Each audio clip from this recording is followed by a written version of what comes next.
ಶೈಲಪುತ್ರಿ ನವರಾತ್ರಿಯ ಮೊದಲನೆಯ ದಿನ ಪೂಜೆ ಮಾಡುವ ದುರ್ಗಾದೇವಿಯ ಅವತಾರ ಶೈಲಪುತ್ರಿ.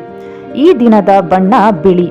ಈ ಶೈಲಪುತ್ರಿ ದೇವಿಯು ಪಾರ್ವತಿ ದೇವಿಯ ಅವತಾರವಾಗಿದೆ.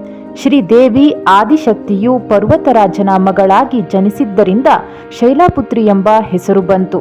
ಶೈಲ ಎಂದರೆ ಪರ್ವತ, ಪುತ್ರಿ ಎಂದರೆ ಮಗಳು. ಈಕೆಯು ಗೂಳಿಯ ಮೇಲೆ ಸವಾರಿ ಮಾಡುತ್ತಿದ್ದ ಕಾರಣ ವೃಷರುಧ ಎಂದು ಕೂಡ ಕರೆಯುತ್ತಾರೆ. ತಮೋಗುಣದ ಸಂಕೇತವಾದ ತ್ರಿಶೂಲವನ್ನು ತನ್ನ ಬಲಗೈಯಲ್ಲಿ ಧಾರಣೆ ಮಾಡಿದ್ದಾಳೆ. ಶೈಲ ವಸ್ತ್ರಧಾರಿಯಾಗಿರುವ ಶೈಲಪುತ್ರ ದೇವಿಯು ಮಲ್ಲಿಗೆಯ ಪ್ರಿಯಳು. ದೇವಿಯ ಶೈಲಪುತ್ರಿ ರೂಪವು ತಾವು ಪಾಲಿಸಬೇಕಾದ ಬದುಕಿನ ತತ್ವವನ್ನು ಸೂಚಿಸುತ್ತದೆ. ಶ್ವೇತ ವಸ್ತ್ರದಲ್ಲಿರುವಂತಹ ಆಕೆ ಶಾಂತಿಯುತವಾದ ನಡವಳಿಕೆಯನ್ನು ಬೆಳೆಸಿಕೊಳ್ಳಲು ಪ್ರೇರಣೆಯಾಗಿರುತ್ತಾಳೆ. ಈಕೆಯು ಬ್ರಹ್ಮ, ವಿಷ್ಣು ಮತ್ತು ಶಿವನ ಶಕ್ತಿಯ ಮಾತೃರೂಪವಾಗಿರ್ತಾಳೆ. ಇನ್ನೂ ಹೆಚ್ಚಿನ ಮಾಹಿತಿಗಾಗಿ ನಮ್ಮ ಚಾನಲನ್ನು ಸಬ್ಸ್ಕ್ರೈಬ್ ಮಾಡಿ.